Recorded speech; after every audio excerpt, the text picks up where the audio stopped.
Letters are flying, threats of a walkout, but also talk that we're close to a new government. Let's get into it in this latest installment of SMWX. Spread the fire. Welcome back to SMWX. If you're new around here, my name's Sizwe Mpofu-Walsh, and on this channel we explore South African politics through interviews and analysis. My goodness, a festival of letters. Can you believe it? Dear John, dear Cyril, dear everyone. Well, it's a fascinating time in our politics. Just when we thought we were on the cusp of an agreement, it looks like there is still some negotiating to do. In today's episode, I'm going to take you through all the details of this recent exchange of letters, because I think there's a lot that's been missed and a lot that I can hopefully help you to understand about what the DA wants, what the ANC wants, and whether they can come together. Then I want to also go through the specific portfolios, because it's actually really interesting what the DA has asked for, what the ANC has counter-offered, and what the DA has been prepared to accept.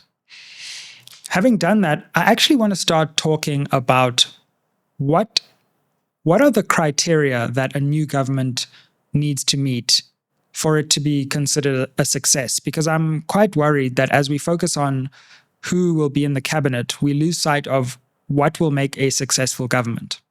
And then we'll conclude and think about some of the other political ramifications after that. So let's talk about these letters, because there's been a lot of talk about them in social media.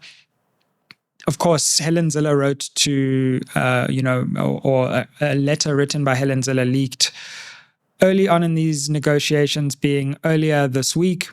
And there was a big talk about the outrageousness of the DA's demands. I actually am not so sure how outrageous some of the demands were, but in a nutshell, the DA asked for 11 ministries, along with their deputy ministries, and the DGs, or at least to have some kind of role in the appointment of new DGs in those departments. This created a furore, and the ANC effectively tried to suggest that the DA was being outlandish in its demands. Now, fast forward to a few days later, and it looked like there had been some kind of agreement that the DA would move from 11 ministries to 6 ministries. Now, having looked at that, I want to show, a couple of things about that, because subsequent to that, it looks like the ANC stepped away from the 6 ministries it proposed and gave a different still 6 ministries, but a different 6, or at least replaced one ministry, trade and industry, with another being tourism. Now, before we get into the details of the portfolios and their allocations, a few observations that I think are worth noting. Firstly, the ANC and the DA are not that far apart. They are one ministry apart right now, and what that ministry exactly is. So if we cut out all the noise, they're really haggling over which ministry they should be getting. Is it trade and industry, or is it another compromise ministry plus maybe other ministries? So we're talking about the difference between 6 and 8 ministries. So maybe the ANC says, okay, have 7. So I think that there is a sense in which the breakdown is being slightly overblown. The second thing, though, is that the DA has climbed down significantly from their negotiating position. So what have they climbed down from? They've climbed down from asking for the deputy president, and it seems even asking for a minister in the presidency with deputy president-like powers. That's a big climb down. They've climbed down from asking for 11 ministries to 6 or 8. But that's a big climb down. If it goes to 6, that's nearly half, right? They've given up 5 ministries. That's a massive climb down. Bear in mind that the DA has already sacrificed the presidency. They've already sacrificed the speaker. So they've climbed down, and they weren't that strong in any case. They've climbed down from the requirement that the ministries should be coupled with their deputy ministries. And they've actually climbed down from 11 deputy ministries to 4 deputy ministries. So that's a massive climb down. And then they've also climbed down in terms of their demand for DGs, if the letter from Cyril Ramaphosa, the hashtag Dear John letter, is to be believed. So really, they've watered down their demands significantly. And even in those watered down demands, the ANC is still trying to extract concessions. So you can understand why DA negotiators are exasperated because they have really given up a lot, and the ANC is still asking them to give up more. But the fact of the matter is there's an inherent weakness in the DA's negotiating strategy, which I'll explain later, which means that they have to accept effectively more or less what the ANC is deciding to give them. And they can tinker with the margins. So I think that is worth noting. A further thing worth noting is clearly that there is incredible ANC dissatisfaction. A, with a decision to go along with the DA, but B, with any idea that the DA will get a lot of power in this government, even though proportionally they deserve that amount of power, especially if it's a government of national unity, which is based on the idea of proportional power sharing. But I've already debunked the idea that this can be described as a GNU in many videos. So if you want to watch that, go back to that. Fam, I just wanted to interrupt this episode to let you know the 4 ways you can help SMWX. Way number 1, you can invite me to speak at your institution or company. Way number 2, you can advertise on this channel. Way number 3, you can become a member of this channel. The link to the membership is down below. And number 4, you can buy merch, that's books or hoodies. Now let's get back to the episode. All our contact details are in the description box below. So that's where we are, and I think those are some of the insights we can extract from this process. But we need to do a deeper dive, and we need to double-click on the actual ministries that have been offered. And I want to show you what the DA wants, what the ANC wants, and what's still the subject of negotiations, because it's fascinating. So the DA initially wants 11 ministries as we go into this part, right? They want minerals and energy. They want transport. They want DTIC, which is trade and industry and competition. So those are quite central economic ministries. They then want public works, which is the ministry that deals with infrastructure and government buildings and things like that. They want higher education. So they want control of universities. They want public service and administration. That's like the civil service and the wider public administration of government. They want cooperative governance and traditional affairs. That's like the interface between the national government and local government. They want justice, or they wanted justice. That's, everything to do with the justice system, courts, the administration of justice. They want home affairs, which is immigration. They want DIRCO, or wanted DIRCO, which is international relations, which is a massive ministry, and communications. So that was their initial offer of 11, right? Now, subsequent to that, the ANC seems to have said, okay, take that 11 to 6, and these are the 6 that we're willing to offer. We're going to give you trade and industry. We're going to give you public works. We're going to give you home affairs. We're going to give you communications. And we're going to offer 2 additional ministries that weren't in your list.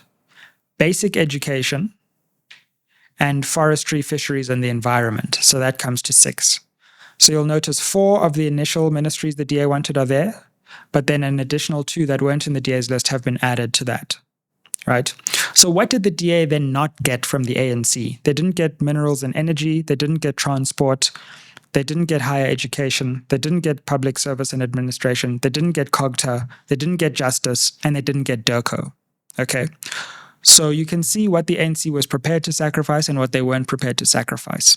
So within that 6, it seemed as if we had a deal, right? The DA was happy with trade and industry, home affairs, communications, public works, basic education, forestry, fisheries, and environment. A spanner was then thrown in the works, where the ANC said, actually, hold on, even trade and industry and competition is too much. So we're going to exchange that ministry with yet another ministry. So what does that mean? The ANC took the DA's offer of 11. They changed it to 6. Of that 6, there were 3 remaining ministries that the DA wanted and 3 new ministries that the ANC would be adding. Now let's talk about trade and industry, because it seems to be the sticking point in these negotiations. The reason trade and industry is so important is the following. Number one, this is the ministry that implements and deals with broad-based Black economic empowerment. And we know that the DA has had a long-standing problem with that legislation, particularly the BBBEE Act and BEE before it. Now, this is not the same as employment equity, which sits in the Department of Labor, and that's to do with the Workplace and Employment Equity within the Workplace and the Employment Equity Act. So you need to bracket that out from the wider set of policies and laws dealing with economic empowerment. So it's not about economic employment equity, but it is about broad-based Black economic empowerment legislation, its implementation, monitoring and compliance, things like the sectoral charters of different sectors of the economy and what targets they set. It's about making sure the procurement system is empowerment friendly, and a whole host of verification and compliance mechanisms within the BBBEE Act, and the way that companies also use some of their spending to uplift communities, etc. So it's clear that if the DA takes control of DTIC, Trade and Industry and Competition, they will be in control of implementing the BBBEE Act. And that is a massive policy concession from the ANC, because that's been a central plank of its economic policy, and it will have massive consequences for the ANC. Also, it's responsible for foreign investment, and it's responsible in many ways for trade policy and, which industries get protected by the government, which industries don't. So it's a very important economic ministry, and it's one that the ANC is obviously squeamish about letting go of, because they've realized what the consequences could be. I think COSATU and the SACP have made their demands very clear and have said to the ANC that if you give the DA DTIC, there are going to be big consequences and you better watch out. And I think that's what made Cyril Ramaphosa walk that offer back. So he's now offering basic education, which is interesting because that's been in ANC hands for a long time. It's a crisis ministry, and one that certainly needs some change. But it's interesting that the ANC is willing to give that up. Forestries, fishery, and the environment, interesting. And then tourism in exchange. The DA, in addition, is willing to also accept 2 more ministries. They've said, give us 2 more out of the option of 3. We'll either take 2 of sports, arts and culture, agriculture and land reform, or public service and administration. So that's where things stand.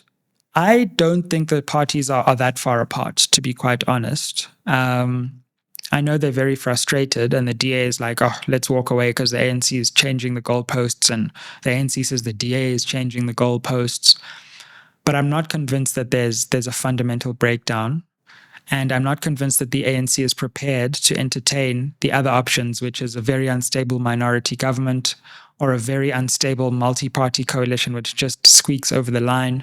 And for some reason, the ANC seems unprepared to talk to the EFF or the MK seriously about bringing them into government. So I just don't think the ANC has the appetite for alternatives. And the DA also doesn't have the appetite. And here's the central weakness of these 2 parties. Neither the ANC nor the DA is prepared to sacrifice President Cyril Ramaphosa. And that significantly narrows their options. And it's fascinating to me. I've never seen an opposition party like the DA so determined to protect and defend a weakened rival political party leader. You would think after a party leader like Cyril Ramaphosa took the ANC from 57 to 39%, he would be weakened, and the opposition, no matter which ideological persuasion, would pounce on that weakness and further weaken the political party by calling into question its leadership. But instead, the DA has played an interesting game of trying to resuscitate this weakened leader. And Cyril Ramaphosa, I think, has seen that his political future has now become tied to the DA. So both Cyril Ramaphosa and his faction and the DA have a red line around Cyril Ramaphosa. What does that mean? It means that the ANC is not willing to give up their president, even if it could mean that it's good for the long-term health of the party. The DA is not willing to give up President Ramaphosa, so they are also constrained to the extent that they won't put a motion of no confidence in Ramaphosa themselves. So the extent to which that both parties are prepared to defend Ramaphosa means that this is not a government of national unity. It's a government of making sure that Cyril Ramaphosa survives as president. And the DA and a certain faction of the ANC, probably the majority, making sure that they keep the president around. However, I think that's a short-term strategy because Ramaphosa will survive. But I don't know if the ANC will survive. And after Cyril Ramaphosa has had his wonderful term or period within the presidency, I'm not convinced that the ANC bounces back electorally after this. So the ANC is in a very, very tough position because I also understand that losing your leader or sacrificing your leader can make the party even weaker. But the question is, in the long term, the ANC really needs to start thinking very carefully about succession now. Because if they don't have a succession plan after Ramaphosa, then the party is going to be in a crisis if and when the president is forced to leave office or decides to leave office. And the same for the DA. They're going to have to think very carefully about what they do after Ramaphosa, because hitching your wagon to Ramaphosa is a short-term strategy when we are in a long-term political battle for the future of South Africa. And this is, I think, why the EFF and MK are prepared to sit back and just say, okay, coalition, you do your thing, you're going to make mistakes, and we'll be ready to pounce when you make those mistakes. But we don't want to draw ourselves into the mess that will be this coalition government. A further worry is just the amount of leaks, and I don't know if the ANC has considered that they're going to be sharing information in cabinet with their arch rival. And the DA is going to be able to see and access, like they never have before, the ANC's governing secrets, its governing failures. And it'll be fascinating to me to see what the DA decides to do with that. Because they will be able to see what kind of corruption has been happening in those departments that they take over. They will be able to see the kind of decisions that cabinet is making and be able to see whether ministers are, ensuring that the budgets that they have are going into the pockets of politicians or not. And we'll see what the DA does with that. So having said that, just finally, and in order to conclude, we need to set we need a set of criteria for this government, because I don't care whether it's ANC, EFF, MK, DA, or some opposition coalition or a minority government. What constitutes success? And we need a set of criteria against which we judge this government, and a set of criteria that don't change. That needs to involve economic growth. What is good economic growth for this government? For me, I think it's 2% in the first year, 3% in the second year, and 4% in the third year going forward. If they fail to achieve that, I think that's failure. Unemployment, they have to bring unemployment down. If unemployment stays anywhere near where it is within 2 or 3 years, it's a failure. Inequality needs to come down. We need to see the Gini coefficient coming down. We need basics like load shedding, water provision, sanitation, roads to be improved. We need to make sure that racial inequality is not deepening. We need to make sure that the fight for gender justice and gender-based violence is not increasing. We need to make sure that land reform is moving forward. We need to make sure that there's internal stability. How long will this government last? So I'm imploring South Africans to close off, to come up with a set of criteria against which this government should be judged, and then to hold them to that. Because I think what we saw in the previous Ramaphosa administration is that every time a goal shifted, society didn't hold the government to account for that. And I'm really worried that the GNU is going to be swept away in euphoria, and we're going to lose sight of the objective measures that would guarantee success. Spread the fire. We'll be right with you. If there's a cabinet announcement, we'll certainly react to that. And thank you for taking this channel to new heights. Our new goal is 200,000 subscribers by the end of this year. So help us get there. We're already closing in on 125,000. Thank you so much for that. Share this with your family, with your friends, on your WhatsApp groups.